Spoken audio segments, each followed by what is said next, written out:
Elle est la part non négociable de ma vie, déclare souvent avec tendresse Charles III au sujet de son épouse Camilla, rencontrée dans les années 70.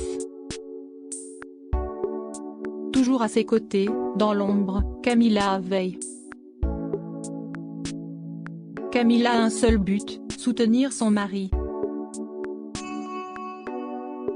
Être monarque est un travail difficile et solitaire et elle sera toujours là pour lui, confie Angela Levin, la biographe de Camilla. Entre le roi et la reine consort, un amour sans faille, qui a traversé bien des tempêtes. Le 6 mai prochain, le couple sera couronné sous les voûtes de l'abbaye de Westminster. Ensemble, les yeux dans les yeux, ils vivront un événement historique. Rien, pourtant, ne laissait présager un tel scénario. Années 70. Camilla ose une petite plaisanterie à l'héritier du trône, soulignant que son arrière-grand-mère Alice Keppel a eu une liaison avec le roi Édouard VIII, l'arrière-arrière-grand-père de Charles. Ça nous fait quelque chose en commun, murmure-t-elle, face à un prince Charles amusé. D'emblée, l'héritier du trône aime son humour, son naturel désarmant, lui, si habitué à la vie corsetée des palais. Ils partagent tant de points communs, la nature, le jardinage, les chevaux, les chiens, ou encore la chasse. Mais Camilla n'a pas le bon profil pour la couronne britannique. Alors quand le prince de Galles s'engage dans la Royal Navy, elle épouse Andrew Parker Bowles, rencontré quelques années plus tôt. Le prince de Galles en aura le cœur brisé. De son côté, il épouse Lady Diana Spencer en 1981. Une fille bien née, vierge, le profil idéal. Mais ce mariage arrangé est un cruel échec. Et le prince Charles retournera vite dans les bras de son premier amour. Cachée, leur idylle ne sera que plus forte. Ils divorceront chacun à leur tour. Mais quand la princesse des cœurs meurt lors d'un tragique accident de voiture sous le pont de l'Alma en 1997, Camilla devient l'ennemi public numéro 1. Elle se cache, se terre, mais le couple ne tire en aucun cas une croix sur son amour. Pour redorer son image, Marc Bolan sera appelé en renfort afin de faire accepter et relooker Camilla. Une grande opération séduction est lancée. Avec un objectif en tête, le mariage. Il aura lieu le 9 avril 2005. Mais à nouveau, différents obstacles se mettront en travers de leur chemin.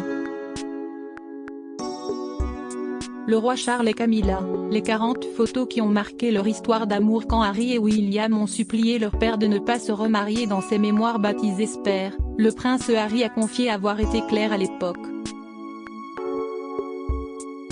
Avec son frère William, ils avaient promis à leur père d'accueillir Camilla dans la famille, mais à une condition, qu'il ne l'épouse pas. Ainsi, les princes William et Harry auraient supplié Charles de ne pas se marier une seconde fois après la mort tragique de leur mère Lady Diana. À cette requête, le prince Charles de l'époque n'a pas répondu. On devine par la suite pourquoi. Déterminé à faire accepter à sa famille et aux Britanniques sa bien-aimée, le prince Charles n'a écouté que son cœur, et non ses fils. Les fiançailles sont annoncées le 10 février 2005, puis le mariage aura lieu quelques semaines plus tard, le 9 avril 2005.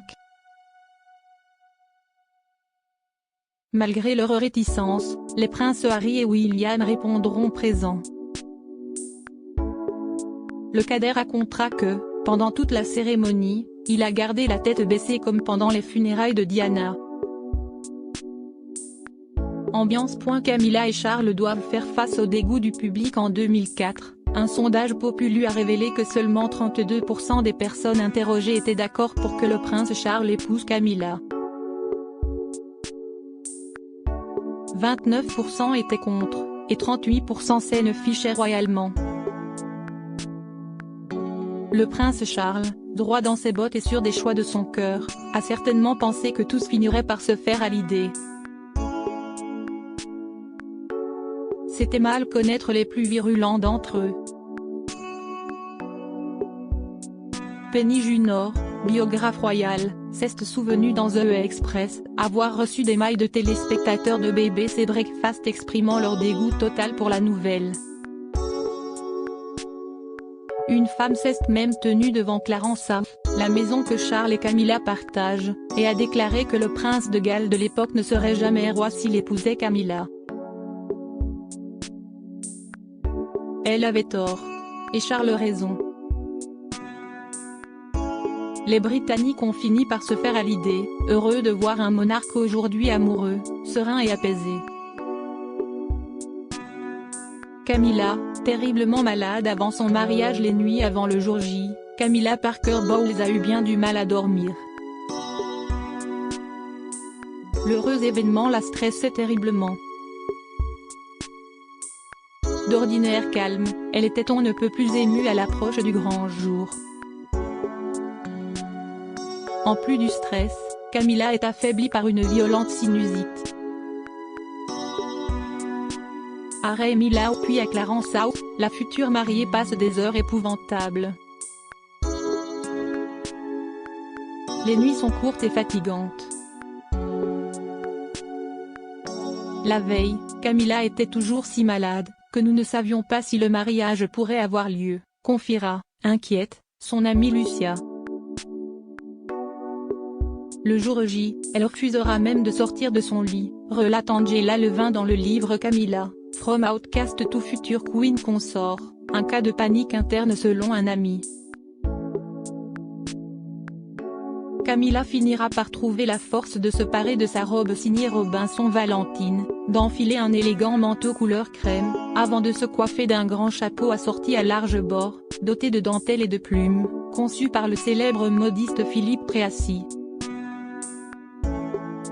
Fin prête, boostée par son amour, elle a pu rejoindre son futur mari qui l'attendait de pied ferme. Un mariage repoussé à cause de la mort de Jean-Paul II. Initialement, Charles et Camilla avaient choisi la date du 8 avril pour leur mariage.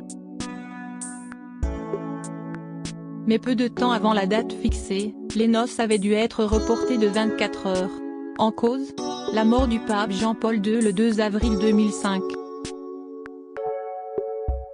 Dans son livre, le prince Harry affirme que son père et Camilla ne voulaient pas se marier le jour même où le pape était enterré. Mauvais karma. Moins de presse. Mais surtout, grand-mère voulait que papa la représente aux funérailles.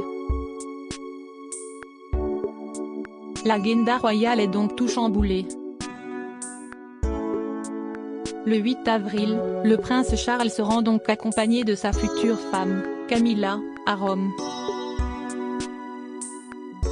Le prince Harry avouera dans ses mémoires qu'il ne pouvait s'empêcher de penser qu'une sorte de force cosmique, sa maman, conspirait pour faire obstacle à leur union. Mais le lendemain, le couple est bel et bien de retour au Royaume-Uni pour enfin s'unir. À 58 ans pour elle, et 57 ans pour lui, il était temps. Un mariage entre deux divorcés. Le mariage de Camilla et Charles s'est déroulé en deux temps le 9 avril 2005. Une cérémonie civile à Windsor Guildhall et un service de bénédiction conjugale à la chapelle Saint-Georges. La première a connu quelques couacs.